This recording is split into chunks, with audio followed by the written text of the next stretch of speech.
Hi, everybody. Father Paul Turner of the Cathedral of the Immaculate Conception in Kansas City, Missouri. Thank you for joining me live on YouTube this afternoon, a Friday at 4:30. Good to connect with everybody again and to fill you in on some exciting things happening. I think often when you hear somebody on a web camera say there are exciting things happening, you kind of go, okay, excitement. But really, this time we do. We have a great weekend for you of the most holy body and blood of Jesus Christ. We have concerts, lectures, this over the next couple of days. And in just 2 weeks, the grand opening of the Bishop Hogan Center. So let me fill you in on all of these things so you know what to expect. The feast we celebrate this weekend is popularly known as Corpus Christi. Its full title is The Most Holy Body and Blood of Jesus Christ. It is a solemnity that celebrates our belief in the real presence of Christ. It often includes a procession with the Blessed Sacrament, a period of Eucharistic adoration. We will make some of this available to you on Sunday afternoon at Visitation Church with Bishop Johnston. So we'll have our regular Mass schedule as usual. Father Ken Riley does Sunday night this weekend. I do the other 3 Masses, and I'll be celebrating reconciliation with those who would like to come confess their sins. But at 2 o'clock in the afternoon, no, 1 o'clock, I keep giving the wrong time out. 1 o'clock in the afternoon, Bishop Johnston will begin a Mass at Visitation Church. This is a change in venue. We originally announced this at a different church with a procession. That is not happening now.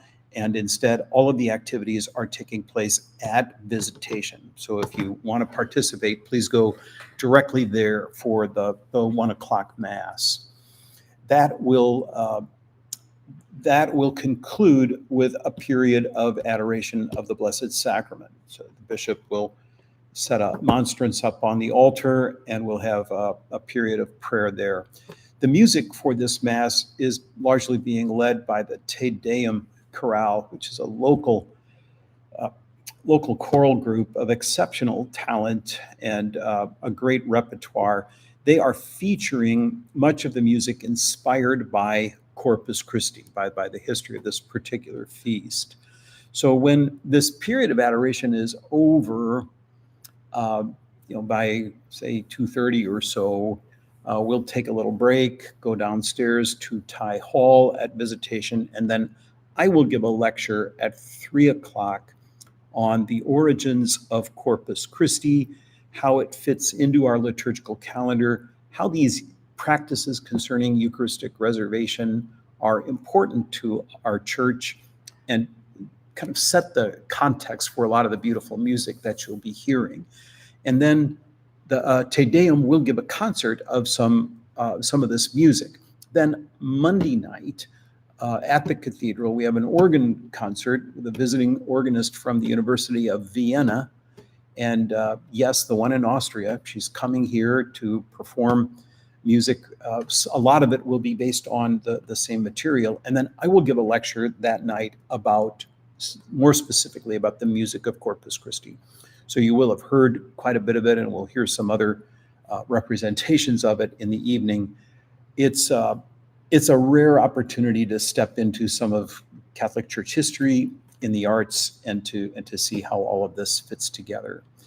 So we would love to see you at both of these events. Again, there will be one at Visitation starting at 1 o'clock with Mass with the Bishop. I will then give a lecture at 3. And then on Monday night, my lecture is at 6:30, followed by the organ concert at 7 o'clock.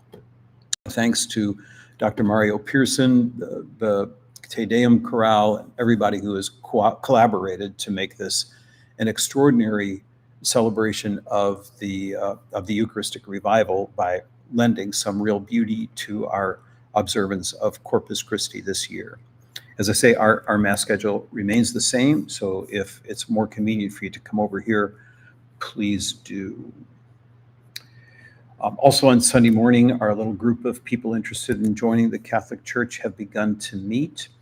Bishop Johnston will be coming over Wednesday night. We have adult confirmation. That is, as many of you know, many people mean well, but for whatever reason, as children or teens, they never received the sacrament of confirmation. Now, as adults, they'd like to get that taken care of. Our pastoral associate, Mandy Brown, has been helping a couple of people in our own parish get ready for the celebration, as have catechists from around the diocese. So we'll have a great celebration here on Wednesday night. There's always room. If it's something you would like to participate in, just come on over Wednesday evening for that Mass with Bishop Johnston, which will feature the confirmation of adults. I'm really grateful to people who are stepping up to make contributions to our capital campaign. We received a couple of extra gifts this past week, and those really make a difference. I'll be meeting with the bishop and our fundraisers a little bit later this coming week, and we will be sketching out some other plans to try to raise some more funds. We've received the sobering news that our HVAC system in the church is not well, and it's functioning. We think it will do all right, but we just don't know. And we're discussing doing a complete replacement on that. But as you can imagine, that's way beyond what we can afford right now.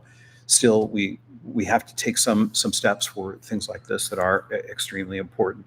So your contributions are having a real practical impact on things and helping us a great deal. We have begun taking a loan from the diocese in order to pay off the people who have worked so hard on our new building. They have given their time and their skills, and you can see what beautiful work they've done. So we want to pay them in a timely way, and that means we'll take out a loan and pay back on that as the years go by. We hope we'll be able to take care of it quickly, but we'll do what we need to do. Then about the dedication of the new building, that will be on Sunday, June 16, Father's Day, and also the feast of Saint John Francis Regis.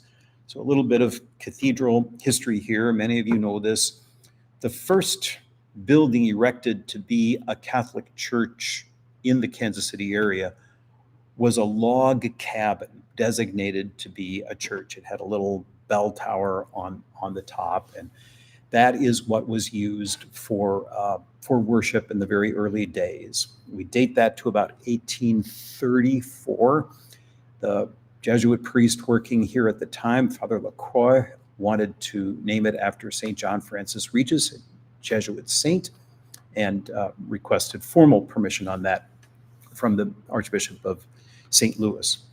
So because of that, St. Regis has had a special affinity with our diocese, or our diocese with him. Bishop Helmsing named a church after John Francis Regis in the southeast part of the city in order to keep the name alive. So we have also made that day an obligatory memorial throughout the diocese, which means that when it falls on a weekday, then we celebrate St. Regis Day. On a Sunday, when it falls on a Sunday in ordinary time, the parish of St. Regis celebrates it because that is the whole parish dedicated to him. But a bishop has the authority to celebrate a votive mass for a good reason on an ordinary time Sunday. So on Sunday the 16th at 11 o'clock, he will celebrate a votive mass of St. John Francis Regis for us, commemorating his great life.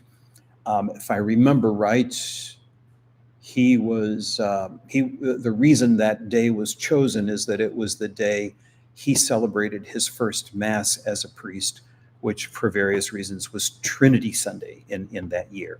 But we'll be celebrating a couple weeks after Trinity, but still very much on his feast day. So after the Mass, Bishop will invite all of us into the new building, which we're calling the Bishop Hogan Center. Bishop Hogan was the first bishop of the Diocese of St. Joseph, Missouri, and the first bishop of the Diocese of Kansas City, Missouri. So after his service, the the two cathedrals were wrapped inside the same diocese when the number of dioceses in the state of Missouri increased from 3 to 4.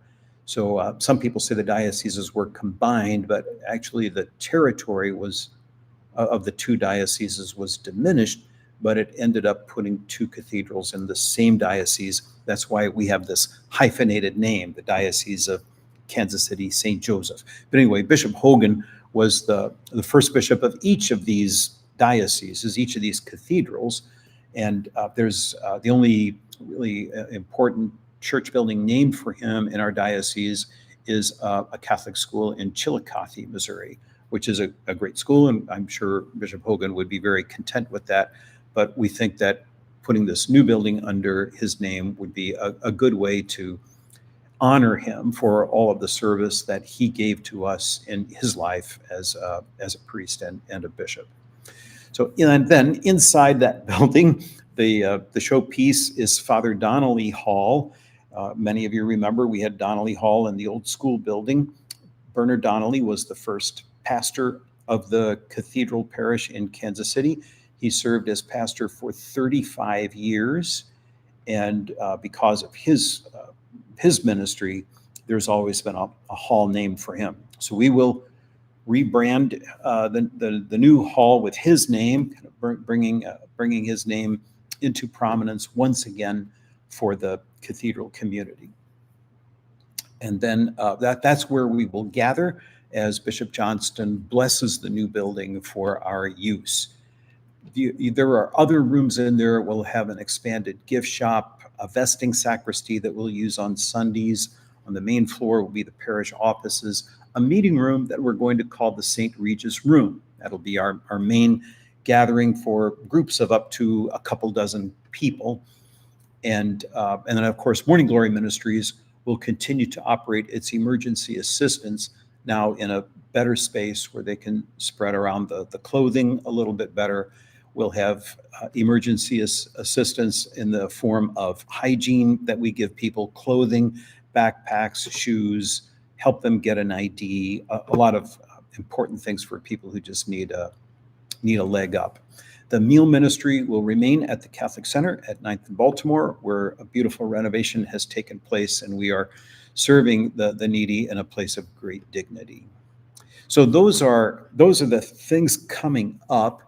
And then after this dedication blessing on the 16th of June, we'll continue to kind of slowly open up that building for our everyday usage as soon as we get things up and running over there. Our staff is really anxious to move in and enjoy the new offices. Looking ahead on Sunday, July 7, if you want to put a note on your weekend, actually that whole weekend, July 6 and 7, Father Enda Murphy from the Vatican's Dicastery for Divine Worship and the Discipline of the Sacraments will be coming to the cathedral. He will preach at the Masses that weekend, and he will give a lecture about Father Bernard Donnelly after the Masses for those who would like to hear it in Donnelly Hall. Father Enda is from the same diocese Bernard Donnelly came from, so he knows that area very, very well. He's anxious to see where Father Donnelly came in our area, and he'll bring us an update on how things are going in Ireland back over there. So that's the news from here. We've got lots of things going on. We're very excited about it all. Thank you all for your patience through the process. The parking lot should be open within a couple of weeks. We're just very, very close. And again, your contributions are making a difference. So I thank you for everybody who has sacrificed to make this possible. Hope to see you soon. A blessed weekend to everybody.